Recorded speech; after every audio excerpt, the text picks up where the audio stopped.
청담동의 밤은 값비싼 향수와 거짓된 웃음, 그리고 은밀한 욕망의 냄새로 가득 차 있었다. 한서연은 그 속에서 이방인이었다. 친구의 생일 파티라는 명목에 끌려온 이 화려한 라운지배에서 그녀는 투명인간처럼 조용히 칵테일 잔만 만지작거리고 있었다. 서연아, 아직도 그 자식 생각하는 거야? 친구가 물었다. 그녀의 시선 끝에는 3년 전 돈 때문에 자신을 배신하고 재벌가의 딸에게로 떠나버린 옛 연인 최민혁이 있었다. 그는 여전히 번지르르한 얼굴로 새로운 여자들 사이에서 웃고 있었다. 아니. 서연은 짧게 대답했다. 그저 이 공기가 숨 막힐 뿐이야. 그녀는 더 이상 그를 사랑하지 않았다. 하지만 그가 남긴 상처는 그녀의 마음에 희미한 흉터처럼 남아 이런 종류의 세상을 경멸하게 만들었다. 그 시각배서 불과 몇 블록 떨어진 어두운 뒷골목, 강주우는 쏟아지는 장대비를 맞으며 벽에 몸을 기대고 있었다. 그의 완벽했던 수트는 흙탕물에 젖어 엉망이었고 입술에서는 피가 흘러내렸다. 조금 전 그는 가장 믿었던 부하의 배신으로 박태만 회장이 보낸 괴한들에게 기습을 당했다.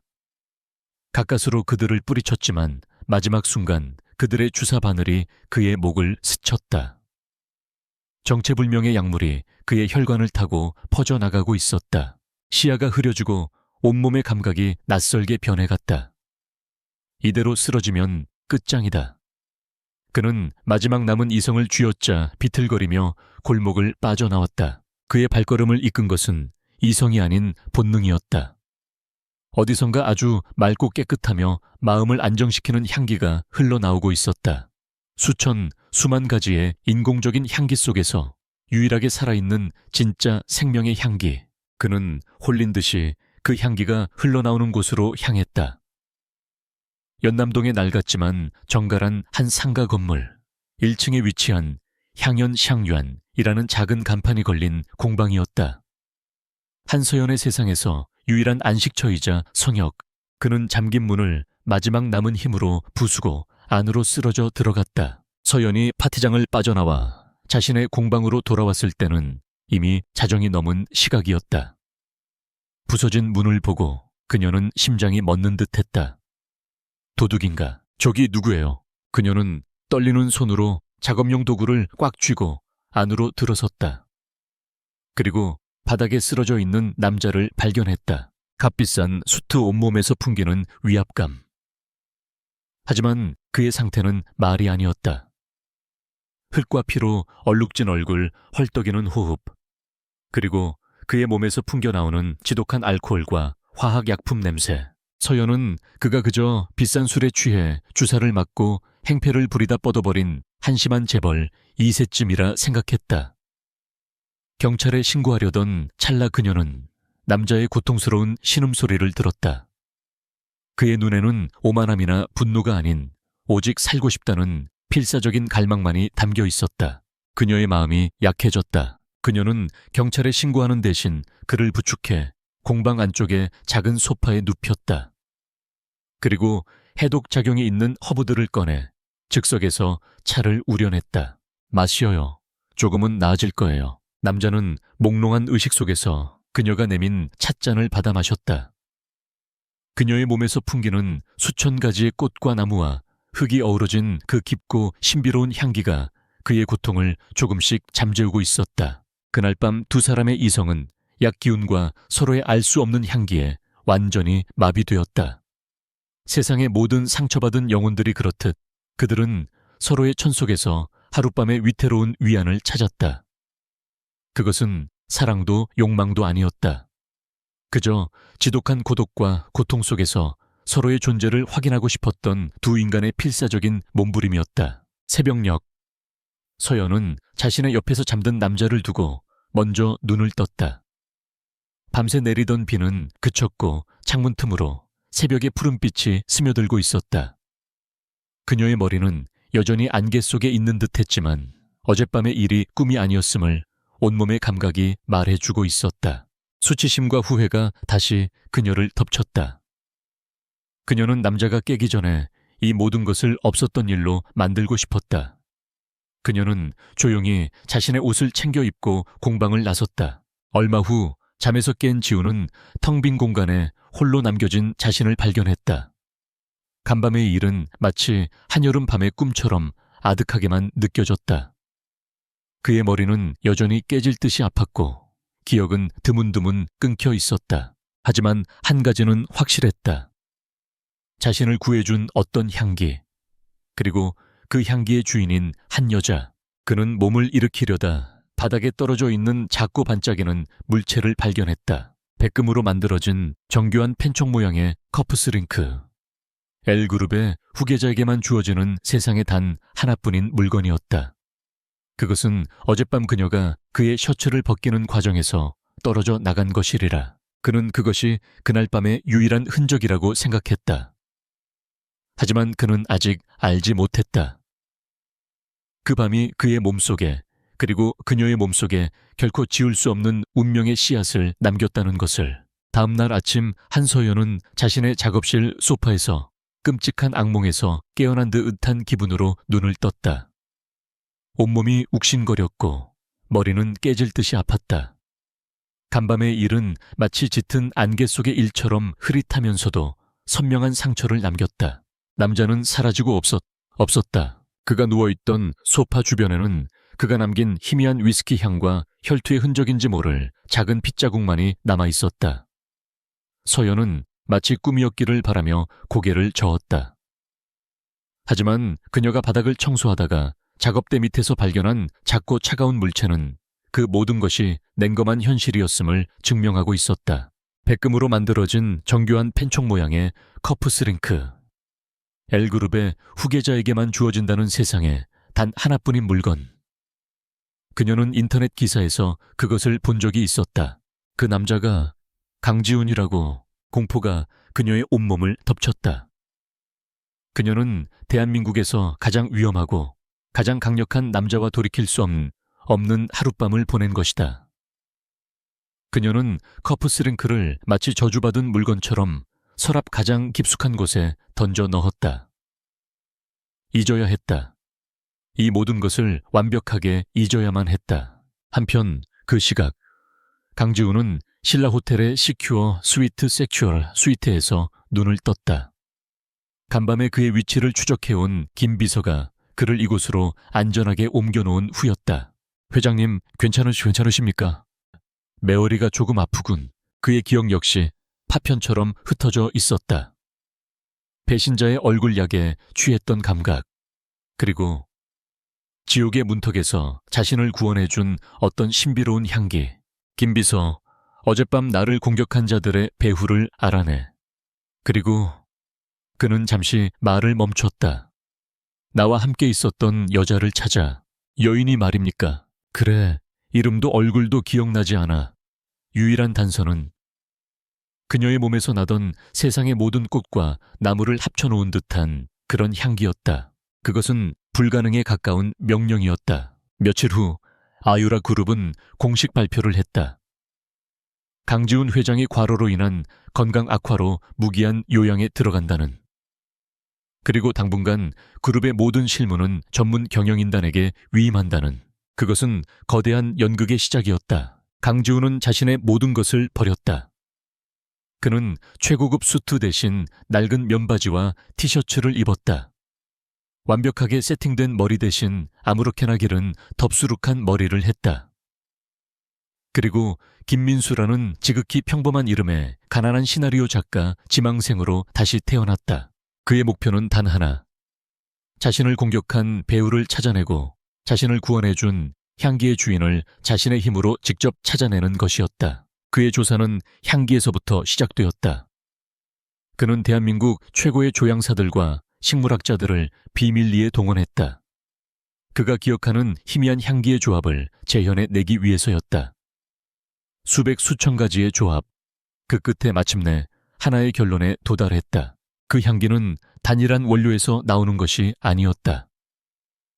수백 가지의 희귀한 꽃과 허브나무의 에센셜 오일이 천재적인 감각으로 블렌딩된 세상에 존재하지 않는 단 하나의 향기라는 것. 그리고 그 조합이 가능한 사람은 대한민국에 단 한 명뿐일 가능성이 크다는 것. 그 단서 하나만을 가지고 그는 연남동의 낡고 허름한 동네로 향했다. 그곳은 가난한 예술가들이 모여 사는 그의 세계와는 정반대의 장소였다. 그리고 그는 마침내 그곳에서 자신의 기억 속 향기가 흘러나오는 작은 공방 하나를 발견했다. 향연, 샹유안.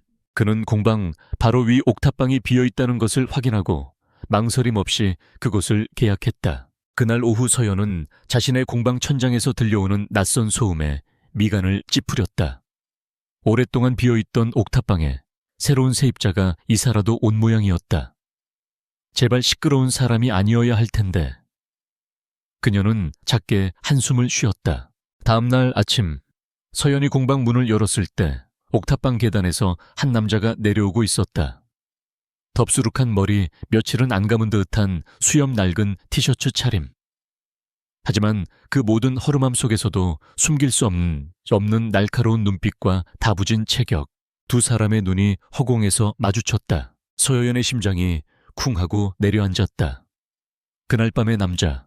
아니, 닮았지만 다른 사람이다. 그 남자는 이렇게 초라하지 않았다. 그녀는 애써 고개를 저으며 자신의 착각이라고 생각했다. 저, 새로 이사 오셨나 봐요. 서연이 어색하게 인사를 건넸다. 아, 네. 남자가 어딘가 서툴지만 매력적인 미소를 지으며 대답했다. 김민수라고 합니다. 잘 부탁드립니다. 그렇게 두 사람의 기묘한 이웃 생활이 시작되었다. 낮에는 냉철한 재벌 총수로, 밤에는 가난한 작가 지망생으로. 강지훈은 완벽한 이중 생활을 시작했다. 그는 매일 밤 옥탑방 창문 너머로 공방에서 늦게까지 일하는 서연의 모습을 그림자처럼 지켜보았다. 그녀에게서 그는 눈을 뗄 수가 없었다. 그녀가 향료를 다루는 섬세하고 우아한 손길. 새로운 향을 창조해냈을 때 그녀의 얼굴에 떠오르는 아이 같은 순수한 기쁨. 그리고 가끔 세상의 모든 슬픔을 짊어진 듯한 그녀의 외로운 뒷모습. 그는 자신이 단순한 호기심이나 은혜를 갚아야 한다는 의무감 때문에 그녀를 지켜보는 것이 아니라는 것을 서서히 깨닫기 시작했다. 그의 얼어붙었던 심장이 그녀를 향해 속절없이 뛰고 있었다. 서연 역시 옥탑방의 그 가난한 작가 지망생이 이상하게 신경 쓰이기 시작했다. 그는 늘 말없이 그녀의 공방 주변을 맴돌았다. 그리고 그녀가 무거운 짐을 들고 있을 때면 귀신같이 나타나 말없이 짐을 들어주곤 했다. 그의 무심한 친절이 그녀의 다친 마음을 조금씩 두드리고 있었다.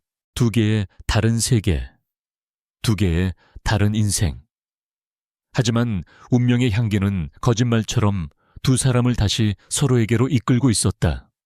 그들 자신도 모르는 사이에 김민수라는 이름의 가난한 작가 지망생과 천재적인 조향사 한서연의 기묘한 이웃 생활이 시작되었다. 강지훈에게 그것은 태어나서 처음 겪어보는 낯설고도 위험한 게임이었다. 낮에는 그는 여의도에 있는 비밀 오피스에서 L그룹의 총수 강지훈으로 돌아왔다. 그는 수십 개의 모니터를 통해 그룹의 모든 현황을 보고받고 자신을 공격한 배후를 그림자처럼 추적했다. 밤이 되면 그는 다시 허름한 옷차림의 김민수로 돌아와 연남동의 작은 옥탑방에서 아래층 공방의 불빛이 꺼질 때까지 그녀의 모든 것을 지켜보았다. 서연에게 옥탑방의 남자는 미스터리 그 자체였다. 그는 가난한 작가 지망생이라고 했지만 그의 몸에서는 가난의 흔적을 찾아볼 수 없었다. 그의 손은 노동으로 거칠어진 손이 아니라 섬세하고 고운 손이었다. 그의 말투는 어눌한 척했지만 그 안에 숨겨진 지성과 날카로움은 감출 수 없었다. 그리고 무엇보다 그가 자신을 바라보는 눈빛. 그 안에는 단순한 이웃의 관심을 넘어선 깊고 복잡하며 때로는 애틋하기까지 한할 수 없는 감정이 담겨 있었다. 두 사람의 관계는 작은 사건들을 통해 조금씩 그러나 확실하게 가까워지기 시작했다. 어느 장마철의 밤, 낡은 공방의 천장에서 비가 새기 시작했다. 서연이 발을 동동 구르고 있을 때 위층에서 민수가 내려왔다. 그는 전문가처럼 능숙한 솜씨로 단 몇 분 만에 세는 지붕을 완벽하게 수리했다. 이런 걸 어떻게 할 줄 아세요? 아, 어릴 때 시골에서 자라서요. 그는 어색하게 웃으며 둘러댔다. 서연은 고마움의 표시로 그에게 저녁 식사를 대접했다. 메뉴는 김치찌개와 계란말이. 그녀가 해줄 수 있는 가장 소박하지만 가장 정성스러운 식사였다. 평생을 최고급 레스토랑의 음식만 먹어온 지훈에게 그 소박한 김치찌개는 난생 처음 맛보는 충격적인 맛이었다. 그것은 단순히 혀로 느끼는 맛이 아니었다. 사람의 온기가 담긴 마음으로 느끼는 맛. 그는 지난 수십 년간 자신이 얼마나 굶주린 삶을 살아왔는지를 그 김치찌개 한 그릇을 통해 깨달았다. 식사를 하며 서연은 그를 떠보듯 그의 과거에 대해 물었다. 민수 씨는 어떤 글을 쓰세요? 그냥 사람 사는 이야기요. 지우는 능숙하게 거짓말을 했다. 사랑하고 배신당하고 상처받고 뭐 그런 흔한 이야기들. 그의 말은 서연의 마음을 찔렀다. 그녀는 자신의 옛 연인 최민혁을 떠올렸다. 며칠 후 그 최민혁이 귀신처럼 그녀의 공방 앞에 나타났다. 그는 3년 전보다 더 번지르르해진 모습으로 비열한 미소를 짓고 있었다. 서연아, 오랜만이다. 여긴 어쩐 일이야. 내가 잘 나간다는 소문 듣고 왔지. 그는 서연의 공방을 탐욕스러운 눈으로 훑어보았다. 네가 만든 새로운 향수 샘플 좀 얻어갈 수 있을까? 우리 회사 신제품 개발에 참고 좀 하려고. 그것은 염치 없는 부탁이 아니라 명백한 도둑질의 예고였다. 내쫓아 줄까? 어느새 민수가 서연의 등 뒤에 서 있었다. 그의 목소리는 평소의 어눌함이 사라진 차갑고 위압적인 목소리였다. 뭐야 이 자식은. 민혁이 그를 위아래로 훑어보았다. 네가 서연이의 새 남자라도 되냐? 기 꺼져. 지우는 짧게 말했다. 뭐라고? 내가 다니는 그 회사 재무 상태가 썩 좋지 않다고 들었는데. 지훈의 입가에 냉소가 걸렸다. 내가 아는 투자가에게 너희 회사 주식을 공매도하라고 추천서라도 써줄까? 그것은 가난한 작가 지망생의 입에서 나올 수 있는 말이 아니었다. 회사의 내부 정보와 금융시장의 흐름을 완벽하게 꿰뚫고 있는 자의 날카로운 협박이었다. 민혁의 얼굴이 하얗게 질렸다. 그는 겁에 질려 아무 말도 못하고 도망치듯 사라졌다. 고마워요. 뭘? 소란이 끝난 후 서연은 자신을 구해준 남자를 완전히 새로운 눈으로 바라보고 있었다. 그녀는 더 이상 자신의 의심을 억누를 수 없었다. 그날 밤 서연은 옥탑방으로 올라갔다. 그녀는 저녁 식사를 대접한다는 핑계로 민수의 방으로 들어갔다. 그리고 그에게 단도직입적으로 물었다. 김민수 씨, 당신 정체가 뭐예요? 그녀의 수정처럼 맑고 단단한 눈빛이 그를 똑바로 쳐다보고 있었다. 당신은 그냥 평범한 사람이 아니잖아요. 당신이 아는 정보, 당신이 쓰는 말투, 그리고 당신의 눈빛. 그 모든 것이 당신이 평범한 사람이 아니라고 말하고 있어요. 지우는 코너에 몰렸다. 그는 그녀의 진실을 갈망하는 눈빛 앞에서 더 이상 거짓말을 할 수 없었다. 그는 잠시 침묵했다. 그리고 마침내 무거운 입을 열었다. 김인수 씨, 당신 정체가 뭐예요? 한서연의 단도직입적인 질문에 옥탑방의 공기가 팽팽하게 얼어붙었다. 그녀의 눈은 더 이상 그를 피하지 않고 그의 모든 거짓말을 꿰뚫어 보려는 듯 집요하게 그를 향해 있었다. 강지우는 처음으로 당황했다. 그는 지난 몇 년간 수많은 비즈니스 협상과 위기 상황 속에서도 단 한 번도 평정심을 잃어본 적이 없었다. 하지만 지금 이 작은 옥탑방에서 이 작고 연약해 보이는 여자 앞에서 그의 완벽했던 포커페이스가 무너져 내리고 있었다. 진실을 말할 수는 없었다. 그가 에이유어라 그룹의 회장이라는 사실, 그리고 그가 지금 목숨을 건 싸움을 하고 있다는 사실을 그녀에게 밝히는 것은 그녀를 위험한 소용돌이 속으로 끌어들이는 것이나 마찬가지였다. 그는 차선책을 택했다. 진실과 거짓을 교묘하게 섞은 또 다른 거짓말을. 미안합니다. 그는 힘겹게 입을 열었다. 당신을 속일 생각은 없었습니다. 제 진짜 직업은 작가 지망생이 아닙니다. 그럼요. 저는 산업보안 컨설턴트이사입니다. 그는 미리 준비해둔 시나리오를 읊었다. 특정 기업의 의뢰를 받아 내부 기밀 유출이나 산업 스파이 행위를 비밀리에 조사하는 일을 하고 있죠. 지금도 한 대기업의 중대한 기밀 유출 사건을 조사하기 위해 신분을 숨기고 이곳에 잠입해 있는 중입니다. 그것은 꽤 그럴싸한 거짓말이었다.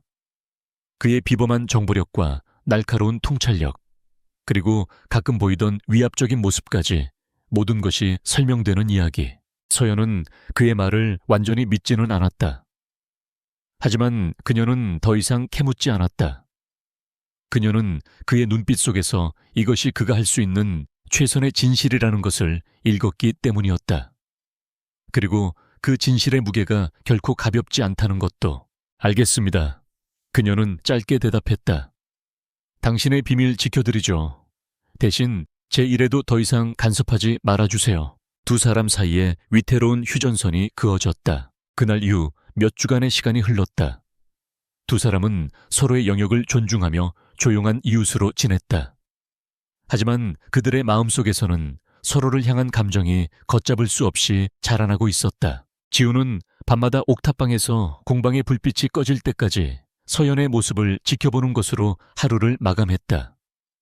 그녀의 존재는 그의 삭막했던 삶의 유일한 위안이자 빛이었다.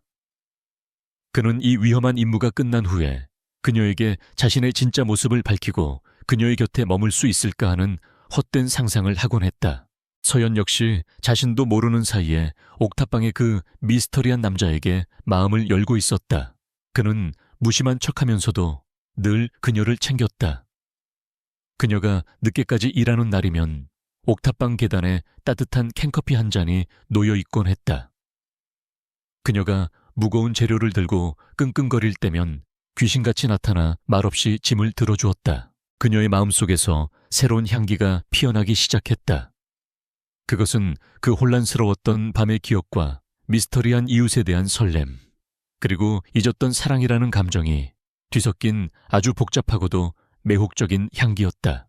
조향사로서의 그녀의 본능이 그 감정을 향수로 만들어내라고 속삭이고 있었다. 그녀는 며칠 밤낮으로 새로운 향수의 조합에 몰두했다. 그녀의 작업대는 수백 개의 시약병과 비커 스포이트로 가득 찼다. 그녀는 자신의 기억과 감정의 조각들을 하나씩 향기로 바꾸어 나갔다.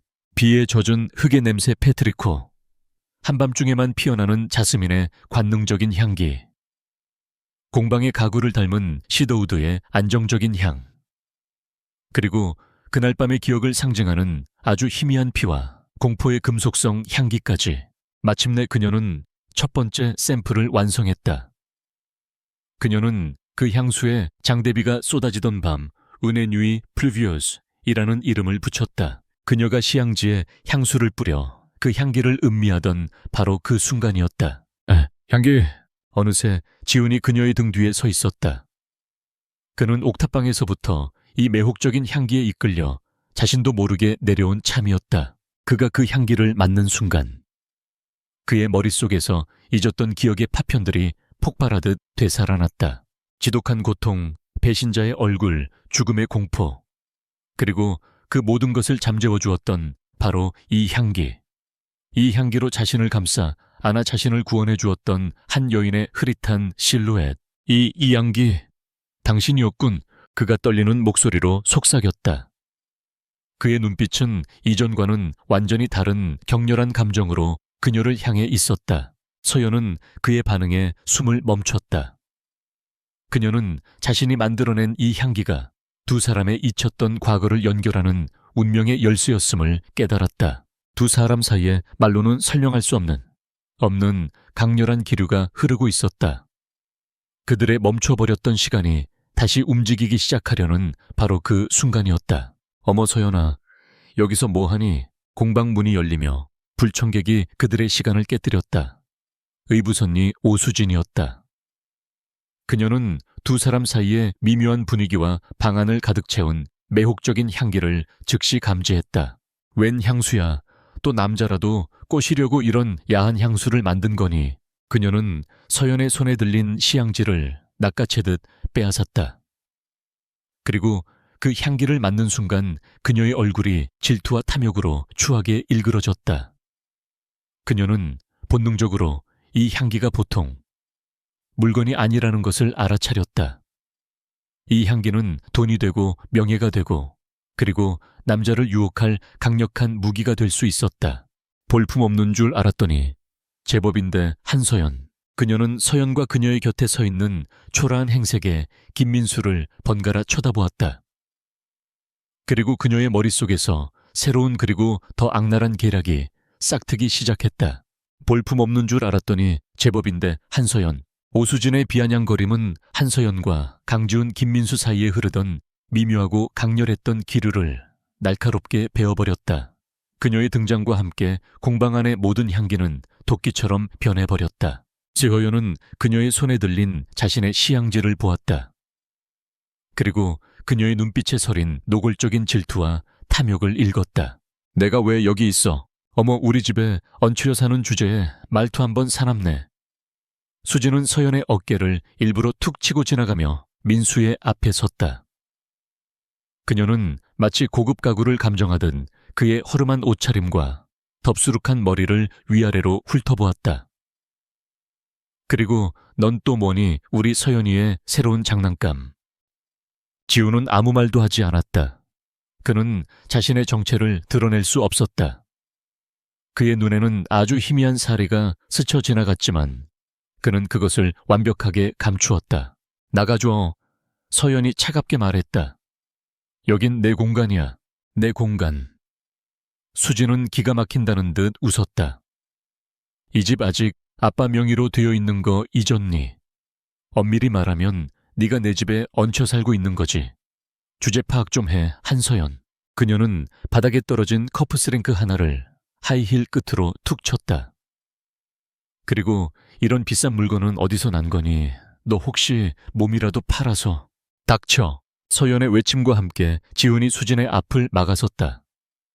그의 눈빛은 더 이상 어수룩한 작가 지망생의 그것이 아니었다.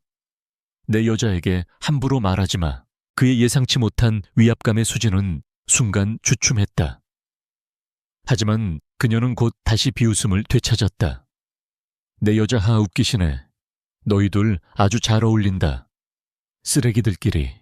그녀는 떠나기 전 서연의 작업대 위에서 아무도 모르게 그녀가 막 완성한 향수 샘플 하나를 자신의 핸드백 속에 슬쩍 집어넣었다. 그날 밤 수진은 옛 연인인 최민혁을 자신의 고급 오피스텔로 불러들였다. 이게 내가 말한 그 향수야.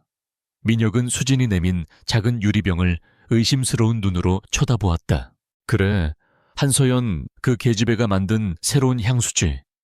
내가 장담하는데 이 향수는 대박이 날 거야. 그래서 나더러 어쩌라고. 내가 다니는 그 화장품 회사. 요즘 신제품 개발 때문에 골머리를 앓고 있다고 들었는데. 수진의 눈이 뱀처럼 번뜩였다.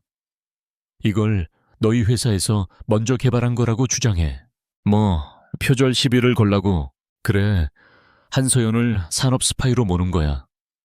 감히 재벌가의 딸인 나를 무시하고 내 남자에게 꼬리친 죄. 그 대가를 톡톡히 치르게 해줘야지. 민혁은 잠시 망설였다. 위험한 일이었다. 하지만 수진이 그의 앞에 내민 두둑한 돈 봉투는 그의 마지막 남은 양심마저 마비시키기에 충분했다. 며칠 후 서연에게 한 통의 내용 증명이 날아들었다. 민혁이 다니는 뷰티랩이라는 화장품 회사에서 보낸 것이었다. 귀하가 개발한 장대비가 쏟아지던 밤, 향수는 당사가 수개월 전부터 개발해온 신제품의 핵심 조향을 표절한 것으로 이에 대한 법적 책임을 묻고자 합니다. 서연은 하늘이 무너지는 듯한 충격을 받았다. 표절. 그것은 조향세계는 사형 선고나 다름없는 치욕적인 낙인이었다. 그녀는 뷰티랩 본사로 직접 찾아갔다. 회의실에는 민혁과 회사의 법무팀, 그리고 임원들이 그녀를 기다리고 있었다. 그들은 증거라며 서연의 향수와 놀랍도록 유사한 향의 샘플과 교묘하게 조작된 개발 일지를 그녀의 눈앞에 내밀었다. 인정하시죠, 한서연 씨.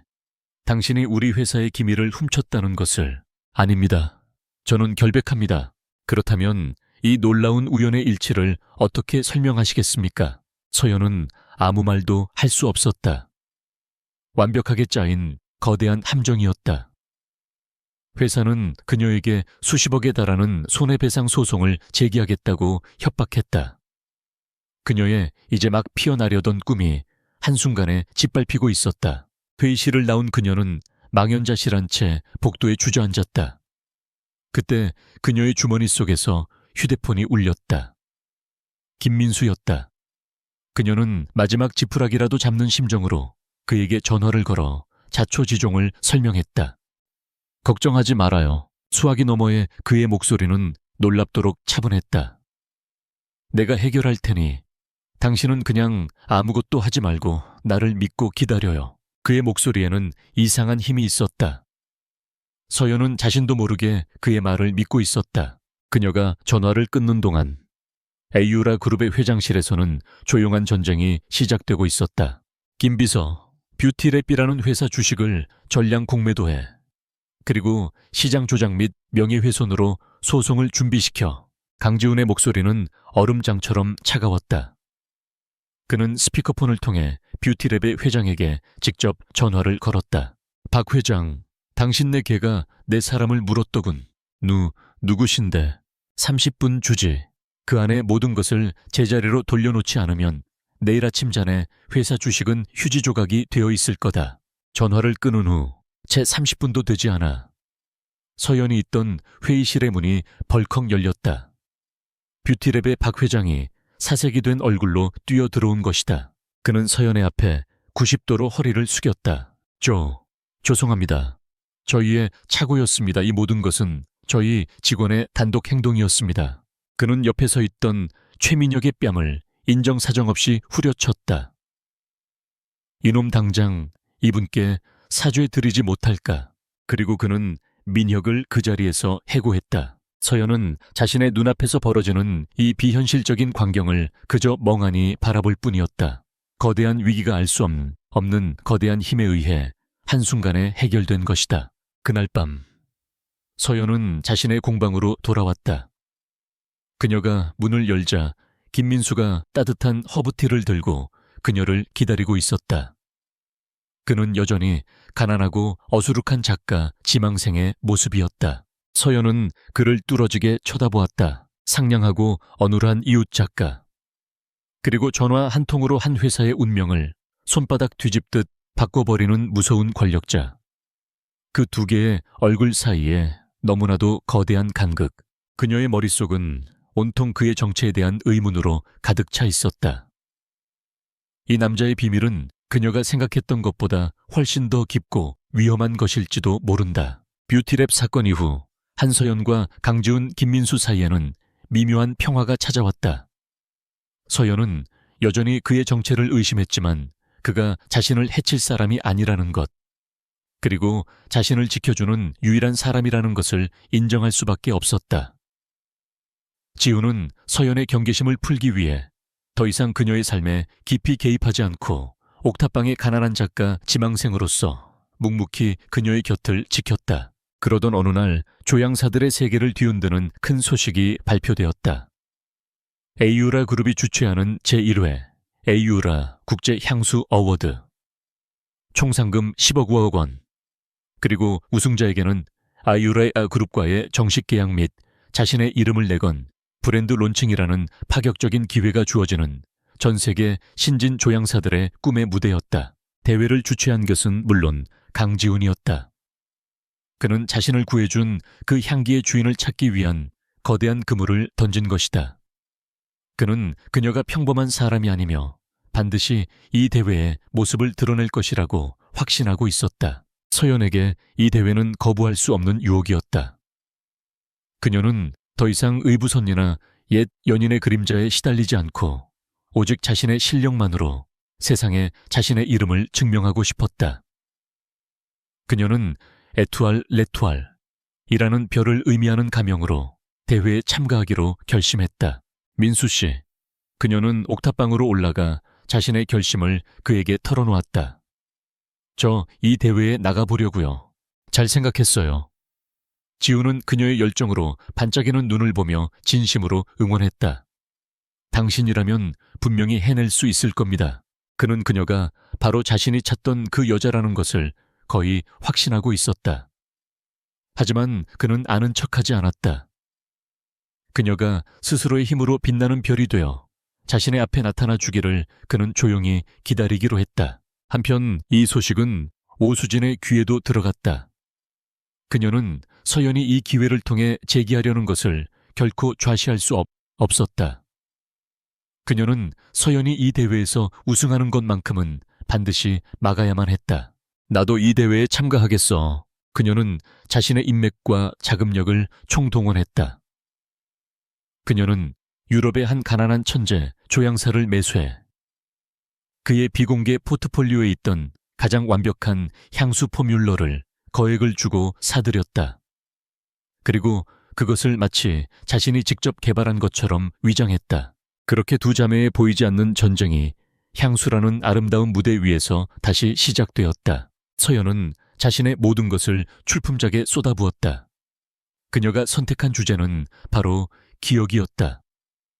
그녀는 자신의 인생을 송두리째 바꿔놓았던 그 운명적인 하룻밤의 기억을 향기로 재구성하기로 했다. 그녀의 공방은 연금술사의 실험실처럼 신비로운 향기들로 가득 찼다. 그녀는 수백 수천 번의 시향과 실패를 거듭했다.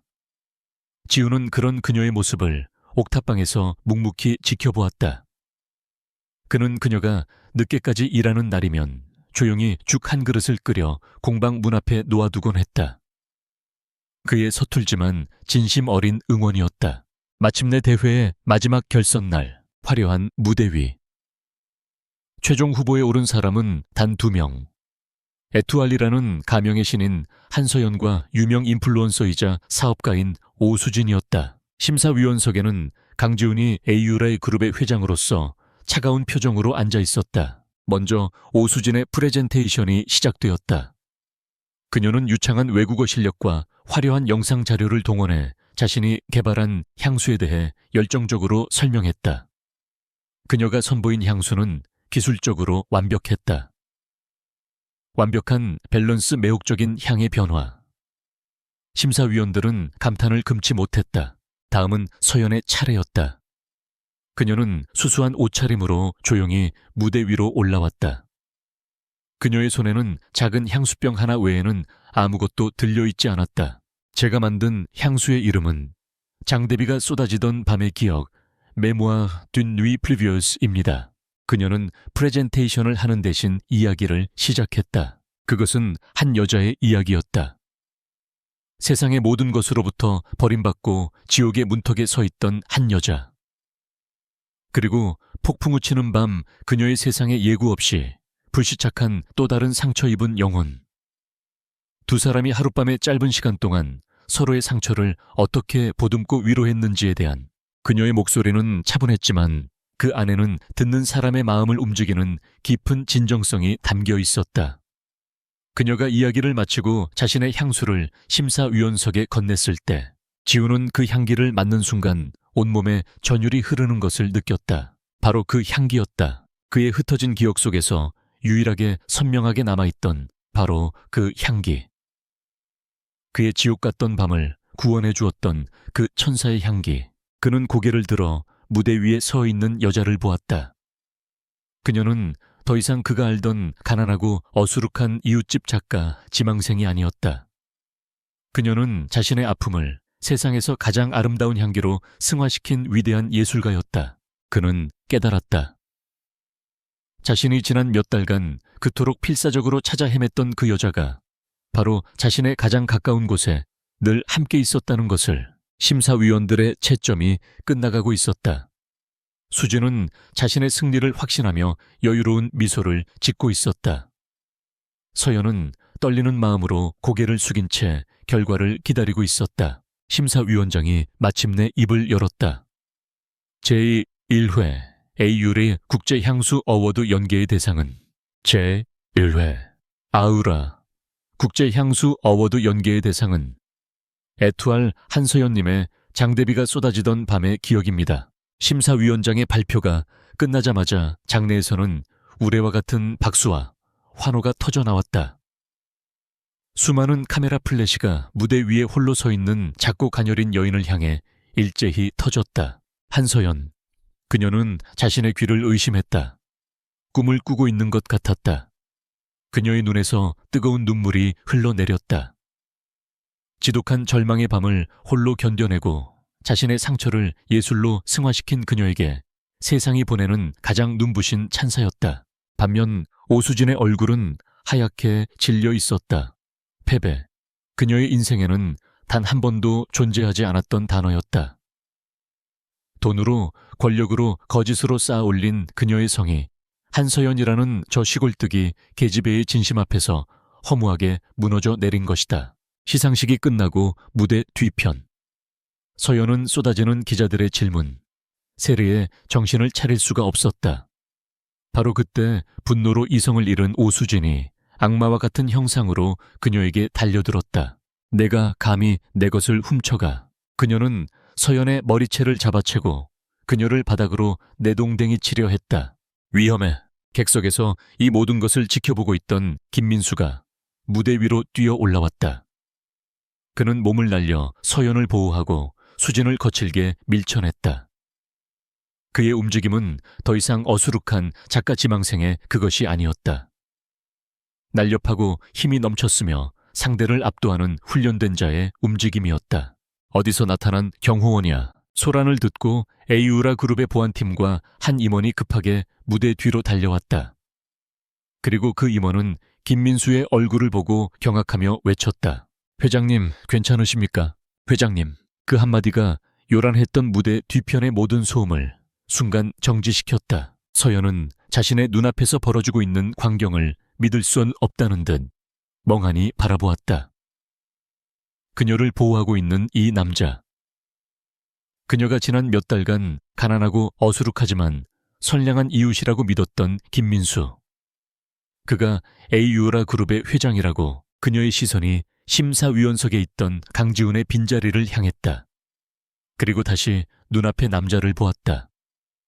가면이 벗겨져 있었다. 그의 얼굴에서 어수룩한 작가 지망생의 모습은 온데간데 없고 그 자리에는 냉철하고 오만하며 모든 것을 지배하는 절대 군주의 얼굴이 서 있었다. 당신이었군요. 서연의 입에서 얼음 같은 목소리가 흘러나왔다. 저림부터 끝까지 나를 가지고 논 게 모든 것이 명확해졌다. 우연한 만남, 기묘한 이웃생활, 그리고 위기의 순간마다 나타나 자신을 구해주었던 그의 모습. 그 모든 것이 거대한 연극이었다. 그녀는 그가 짜놓은 각본 위에서 아무것도 모른 채 춤을 추고 있었던 어릿광대에 불과했다. 서연 씨, 이건 다 이유가. 지훈이 당황하며 그녀에게 해명하려 했지만 그녀는 그의 말을 차갑게 잘랐다. 닥쳐져. 그녀의 눈에서는 더 이상 눈물이 흐르지 않았다. 그 자리에는 배신감으로 인한 차가운 분노에 불꽃만이 타오르고 있었다. 당신의 그 역겨운 변명 더 이상 듣고 싶지 않으니까. 그녀는 자신의 우승 트로피도 쏟아지는 카메라 플래시도 모두 내팽개친 채 그 자리를 도망치듯 빠져나왔다. 그녀의 눈부신 승리의 순간은 가장 끔찍한 배신과 함께 잿더미가 되어버렸다. 지훈은 멀어지는 그녀의 뒷모습을 망연자실하게 바라볼 뿐이었다. 그는 모든 것을 가졌지만 방금 자신의 세상에서 가장 소중한 것을 잃어버렸다. 그날 밤 서연은 자신의 공방에서 홀로 술을 마셨다. 우승의 기쁨은 온데간데 없었다. 그녀의 마음속에는 오직 지독한 배신감과 자신의 어리석음에 대한 자기 혐오만이 가득했다. 그녀는 그가 남기고 간 백금 커프스링크를 꺼내들었다. 그리고 그것을 벽에 힘껏 내던졌다. 쨍그랑하는 파열음과 함께 그녀의 마음도 산산조각 나는 듯했다. 며칠 후 서연은 아이유라 그룹으로부터 온 우승자 계약서에 서명하는 것을 거부했다. 그녀는 강지훈이라는 남자와 관련된 그 어떤 것도 자신의 인생에 들이고 싶지 않았다. 하지만 운명은 그녀를 그냥 내버려 두지 않았다. 한서연의 거절은 강지훈에게는 사형 선고와도 같았다. 그는 그녀가 떠난 텅 빈 무대 위에서 오랫동안 망연자실하게 서 있었다. 그가 그토록 찾아 헤맸던 별, 마침내 손에 잡았다고 생각한 순간 그녀는 그의 손가락 사이로 모래알처럼 빠져나가 버렸다. 그는 그녀를 되찾기 위해 필사적으로 노력했다. 그는 매일같이 그녀의 공방 앞을 찾아갔다. 문을 두드리고 그녀의 이름을 불렀다. 하지만 문은 결코 열리지 않았다. 그는 값비싼 선물과 진심을 담은 편지를 보냈다. 하지만 선물은 늘 반송되었고 편지는 읽히지도 않은 채 버려졌다. 서연은 자신의 공방 안에 스스로를 가두었다. 그녀는 강지훈이라는 남자가 가져온 혼란스러운 감정으로부터 도망치고 싶었다. 그를 향한 분노와 배신감, 그리고 그럼에도 불구하고 여전히 남아있는 미련과 그리움. 그녀는 그 모든 감정을 새로운 향수를 만드는데 쏟아부었다. 그것만이 그녀가 살아남을 수 있는 유일한 방법이었다. 하지만 운명은 그들의 개인적인 상처가 아물기를 기다려주지 않았다. 그들의 의지와는 상관없이 더 거대하고 더 잔인한 폭풍이 두 사람을 향해 다가오고 있었다. 박태만 회장. 그는 자신의 계획이 실패로 돌아가고 가장 믿었던 부하마저 잃게 된 것에 격노했다. 그리고 그 모든 일의 중심에 강지훈과 그가 보호하는 듯한 한서연이라는 조향사가 있다는 것을 알아냈다. 강지훈. 그는 자신의 비밀 서재에서 젊은 라이벌의 사진을 증오에 찬 눈으로 노려보았다. 내 놈의 아비처럼 너 역시 내 손에 죽게 될 것이다. 하지만 그 전에 내 놈이 가장 아끼는 것을 먼저 빼앗아 주마. 그의 타겟은 명확했다. 한서연. 그녀가 강지훈의 유일한 약점이라는 것을 그는 꿰뚫어 보고 있었다. 그는 자신의 모든 정보망을 동원해 한서연의 뒷조사를 시작했다. 그리고 놀라운 사실을 발견했다. 그녀에게 스위스의 한 요양병원에 비밀리에 입원해 있는 어머니가 있다는 것을. 박태만 회장의 입가에 잔인한 미소가 걸렸다. 며칠 후 서연의 공방에 의문의 소포가 배달되었다. 발신인의 이름은 없었다. 그녀가 조심스럽게 상자를 열었을 때 그 안에는 그녀의 어머니가 가장 좋아했던 낡은 스카프 한 장과 낯선 휴대폰 하나가 들어있었다. 그녀가 스카프를 집어드는 순간 상자 안의 휴대폰이 요란하게 울리기 시작했다. 떨리는 손으로 그녀는 전화를 받았다. 여보세요? 한서연 양인가? 수화기 너머로 뱀처럼 차갑고 끈적한 노인의 목소리가 들려왔다. 나는 박태만이라고 하네. 서연의 심장이 얼어붙었다. 내 어머니는 지금 내가 아주 안전하게 보호하고 있네. 어머니를 다시 보고 싶다면 내 제안을 받아들이는 것이 좋을 걸세. 당신 원하는 게 뭐죠? 아우라 그룹의 신제품 이터니티유의 핵심 포뮬러. 그것을 내게 가져오게. 그렇지 않으면 네 어미는 이 세상에서 영원히 사라지게 될 거야. 시간은 사흘 주지. 강지훈에게 이 사실을 알리는 순간 약속은 파기되는 걸로 알겠네. 전화는 일방적으로 끊겼다. 서연은 휴대폰을 쥔 채 그 자리에 주저앉았다. 세상이 다시 한번 그녀를 지옥의 벼랑 끝으로 내몰고 있었다. 그녀는 고민했다. 강지훈, 그에게 도움을 청해야 할까? 하지만 그녀의 자존심이 그것을 허락하지 않았다. 그리고 박태만 회장의 살벌한 경고가 그녀의 귓가에 맴돌았다. 그녀는 혼자서 이 모든 것을 해결해야만 했다. 같은 시각, 강지훈 역시 박태만 회장의 움직임을 감지하고 있었다. 그의 해외 정보망을 통해 스위스에 있던 서연의 어머니가 실종되었다는 보고가 들어온 것이다. 젠장, 지훈은 모든 상황을 즉시 파악했다. 박태만이 서연을 협박하기 위해 그녀의 어머니를 납치한 것이다. 그리고 서연은 분명 자신에게 아무 말도 하지 않은 채 혼자서 위험한 짓을 꾸미고 있을 터였다. 그는 조비서에게 명령했다. 한서연 씨의 모든 통신을 감청해. 그녀가 어디서 누구와 접촉하는지 샅샅이 알아내. 이틀 후 서연은 결심했다. 그녀는 에이유레 그룹의 연구소에 잠입하기로.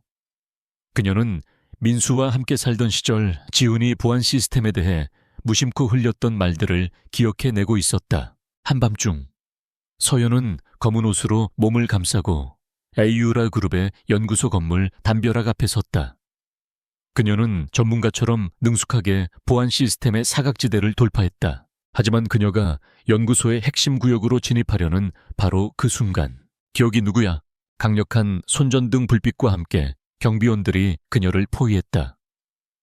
그녀의 어설픈 잠입은 처음부터 모두 감시당하고 있었던 것이다. 경비원들에게 양팔을 붙잡혀 끌려가던 서연의 앞에 한 남자가 나타났다. 강지훈 씨.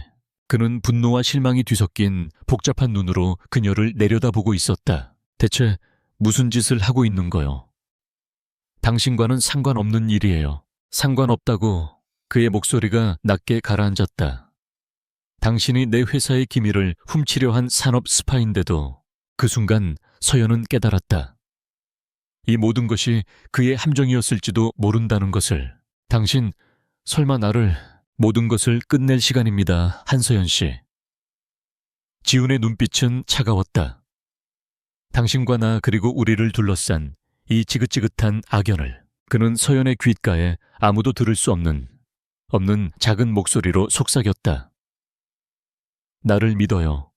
지금부터 내가 하는 말 토시 하나 틀리지 말고 그대로 따라해요. 그의 눈빛은 진지했다. 서연은 혼란스러웠지만 그의 눈빛 속에서 자신을 해치려는 의도가 없음을 읽었다. 그녀는 마지막으로 그를 믿어보기로 했다. 나를 믿어요. 강지훈의 나직한 속삭임은 혼란에 빠진 한서연의 마음에 작은 등불처럼 빛을 던졌다. 그녀는 그의 눈빛 속에서 흔들림 없는 절대적인 신뢰를 읽었다. 그녀는 이 남자의 마지막 카드가 되기로 결심했다. 다음 날 아우라 그룹은 발칵 뒤집혔다. 회장 직속 신제품 개발팀의 연구원인 한서연이 경쟁사에 핵심 기밀을 유출하려 한 산업 스파이 혐의로 현장에서 체포되었다는 소식이었다. 강지훈 회장은 격노하여 그녀를 즉시 해고하고 그룹 차원에서 법적 대응을 준비하라고 명령했다. 이 모든 것은 철저하게 계산된 연극이었다. 박태만 회장의 눈과 귀를 속이기 위한. 모든 것을 잃고 쫓겨난 서연은 절망한 척 연기하며 박태만 회장에게 연락을 취했다. 회장님, 저는 이제 갈 곳이 없습니다. 회장님의 제안을 받아들이겠습니다. 현명한 생각이다. 수화기 너머로 박태만의 만족스러운 웃음소리가 들려왔다. 거래 장소는 인천항의 폐창고다. 이터니티의 포뮬러를 가져오면 내 어미를 돌려주마. 운명의 그날 밤. 서연은 지훈이 몰래 건네준 가짜 포뮬러가 담긴 데이터 칩을 들고 약속 장소인 인천항의 폐창고로 향했다. 창고 안은 으스스한 어둠과 비릿한 바다 냄새로 가득했다. 창고 중앙에는 휠체어에 묶인 채 의식을 잃고 있는 그녀의 어머니가 있었다. 그리고 그 옆에는 박태만 회장이 수십 명의 무장한 부하들을 거느린 채 서 있었다. 잘 왔다 한서연. 약속한 포뮬러예요. 이제 우리 엄마를 풀어주세요. 물론이지. 박태만은 데이터 칩을 건네받아 부하에게 확인을 지시했다. 하지만 그 전에 네가 우리 편이라는 확실한 증표를 보여줘야겠다. 증표라니요. 내 손으로 강지훈을 끝장내라. 그의 말과 함께 창고의 다른 쪽 문이 열리며 지훈이 혼자 걸어 들어왔다. 그는 마치 서연을 구하러 온 무모한 기사처럼 보였다. 어리석은 놈, 제 발로 호랑이 굴에 들어오다니. 박태만이 비웃었다. 박태만의 부하들이 지훈을 포위했다. 박태만은 작은 주사기 하나를 서연에게 던져주었다. 그 안에 맹독이 들어있다. 저놈에게 저것을 주사해라. 그럼 너와 내 어미의 목숨은 살려주지. 서연은 떨리는 손으로 주사기를 집어들었다. 그녀는 지훈에게 천천히 다가갔다. 지훈의 눈빛은 침착했다. 그는 눈으로 그녀에게 신호를 보내고 있었다. 계획대로.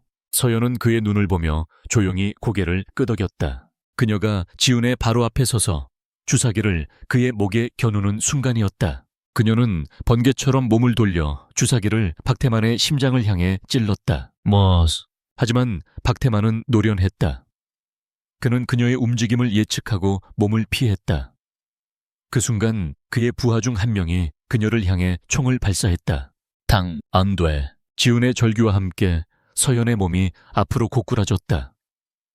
그녀는 망설임 없이 자신의 몸을 날려 지훈을 향해 날아오는 총알을 대신 맞은 것이다. 붉은 피가 그녀의 하얀 셔츠 위로 번져나갔다. 서연아, 지훈은 쓰러지는 그녀를 부둥켜 안았다. 총성, 그것은 신호탄이었다. 창고의 모든 창문과 출입문이 동시에 깨져나가며 섬광탄과 함께 AU레이 그룹의 최정예 특수팀이 쏟아져 들어왔다. 그들은 순식간에 박태만의 부하들을 제압했다. 이럴 수가. 박태만은 경악했다. 모든 것이 함정이었다. 지훈은 피를 흘리며 쓰러져가는 서연을 아는 채 불타는 분노의 눈으로 그를 노려보았다. 박태만, 내 놈은 오늘 여기서 지옥을 보게 될 거다. 창고안은 순식간에 아수라장이 되었다. 그리고 그 모든 혼돈의 중심에서 지훈은 오직 꺼져가는 서연의 생명을 붙잡기 위해 필사적으로 그녀의 이름을 부르고 있었다. 수술실 앞 복도의 시간은 멎어버린 듯 느리게 흘렀다. 강지훈은 하얀 벽에 기댄 채 꼼짝도 하지 않았다. 그의 완벽했던 수트는 한서연의 피로 붉게 물들어 있었다. 그의 얼굴에는 후회와 고통과 그리고 그녀를 잃을지도 모른다는 지독한 공포가 뒤섞여 있었다. 박태만과 그의 일당은 현장에서 모두 체포되었다. 서연의 어머니도 무사히 구출되었다. AU라 그룹은 이번 사건을 빌미로 박태만의 비자금과 불법 행위의 증거들을 모두 검찰에 넘겼다. 그의 제국은 하룻밤 사이에 먼지처럼 사라져버렸다. 그러나 그 어떤 승리도 지금 지훈에게는 아무런 의미가 없었다. 그의 세상은 오직 저 차가운 수술실 문 너머에 멈춰서 있었다. 몇 시간이 몇 년처럼 흐른 후 수술실의 문이 열리고 의사가 나왔다. 총갈은 무사히 제거했습니다. 다행히 급소는 비껴갔습니다. 하지만 과다출혈로 아직 마음을 놓을 수는 없습니다. 앞으로 며칠이 고비가 될 겁니다. 지훈은 의사의 말을 들었는지 못 들었는지 알 수 없었다. 그는 그저 멍하니 수술실 안에서 실려 나오는 창백한 서연의 얼굴을 바라볼 뿐이었다. 그날 이후 지훈은 회사를 내팽개쳤다. 그는 서연의 병실을 단 한 발짝도 떠나지 않았다.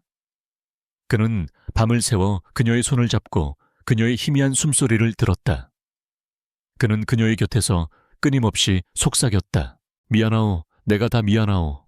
그러니 제발 눈을 뜨시오. 그의 절박한 기도가 하늘에 닿았던 것일까. 사흘 후 새벽, 서연은 기적처럼 눈을 떴다. 그녀가 가장 먼저 본 것은 수척해진 얼굴로 자신의 손을 잡은 채 잠들어 있는 지훈의 모습이었다. 그녀는 조용히 눈물을 흘렸다. 마버, 그녀의 작은 속삭임에 지훈이 화들짝 놀라 잠에서 깨어났다. 서연 씨 정신이 드시오. 두 사람은 한동안 아무 말 없이 서로를 바라보았다. 그들의 눈빛 속에서 지난 몇 달간의 모든 오해와 아픔이 눈 녹듯 사라져가고 있었다.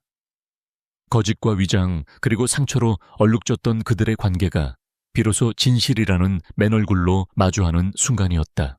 몇 주 후 완전히 건강을 되찾은 서연은 지훈과 함께 자신의 공방으로 돌아왔다. 공방은 그녀가 없는 동안 아름답게 복원해 놓았다. 내 인생은 지훈이 그녀의 어깨를 감싸 안으며 말했다. 당신을 만나기 전과 후로 나뉘어. 당신을 만나기 전에 나는 텅 빈 껍데기였어. 하지만 당신을 만난 후 나는 비로소 살아있다는 것을 느꼈어. 그는 그녀의 앞에 한쪽 무릎을 꿇었다.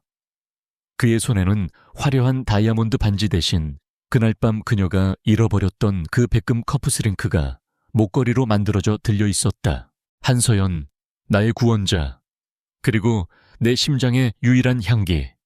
나와 결혼해 주시겠어. 서연은 눈물을 글썽이며 환하게 웃었다. 네.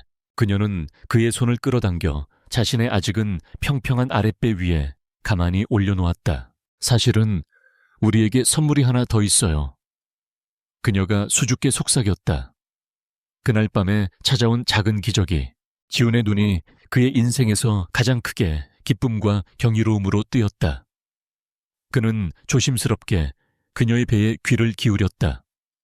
아직 아무것도 들리지 않았지만 그는 느낄 수 있었다.